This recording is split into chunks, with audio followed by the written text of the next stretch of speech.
नमस्कार। जीवन यात्रा यूट्यूब चैनल में मैं आप सबका स्वागत करती हूँ, अभिनंदन करती हूँ। मुक्त आत्माओं का ज्ञान उपदेश के लिए समय समय पर धरती पर आना, इसके बारे में अथर्ववेद के 18वें अध्याय के 3 और 4 सूक्त में बताया गया है कि किनको मुक्ति या मोक्ष की प्राप्ति होती है और मुक्त आत्मा कौन होती हैं। बताया है कि जब जीव अपने हृदय से प्रभु प्राप्ति की प्रबल कामना वाला होता है, यानी कि प्रभु के बताए रास्ते पर चलता है, अष्टांग योग का पालन करता है, तब प्रभु के दर्शन कर पाता है। और ये भी लिखा है कि जब तक परोपकार के कार्यों में या जात्मक कर्मों में सकामता रहती है। सकामता का मतलब है कि जब हम कोई कार्य करते हैं उसके बदले हम किसी फल की इच्छा रखते हैं तो वो सकाम कर्म कहलाते हैं।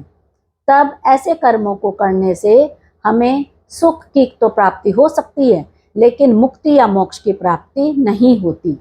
और जब ऐसे कार्यों में हमारी निष्कामता आ जाती है, यानी कि निष्काम भाव से हम वो कर्म करते हैं, तब हमें मुक्ति या मोक्ष की प्राप्ति होती है। तब सुख से ऊपर उठकर, स्वर्ग से ऊपर उठकर प्रभु के समीप पहुंच जाते हैं। उस यज्ञशील पुरुष के लिए वह ज्योतिर्मय प्रभु प्रकाशित होते हैं। उसे आकाश के तारों में भी प्रभु का ही प्रकाश दिखाई देता है। देव प्रकाश में मार्ग से गति करने वाले होते हैं और अंत में उसे प्रभु की प्राप्ति हो ही जाती है। ऐसे जीव आनंद स्वरूप परमेश्वर की समीपता प्राप्त करते हैं।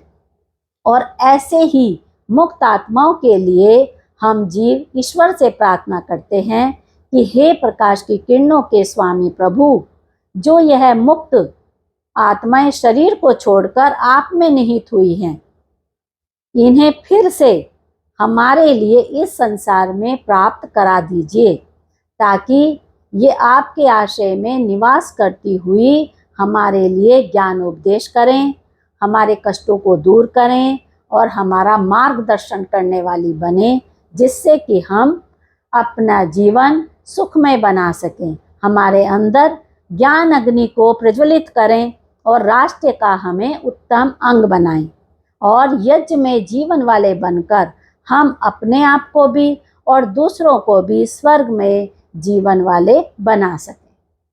धन्यवाद। ये थी वेदों में दी गई मुक्त आत्माओं के बारे में जानकारी कि किस तरह से मुक्त आत्माएं समय समय पर धरती पर आकर हमारा मार्गदर्शन करती हैं, हमारे कष्टों को दूर करती हैं, हमारे शत्रुओं का विनाश करती हैं। धन्यवाद।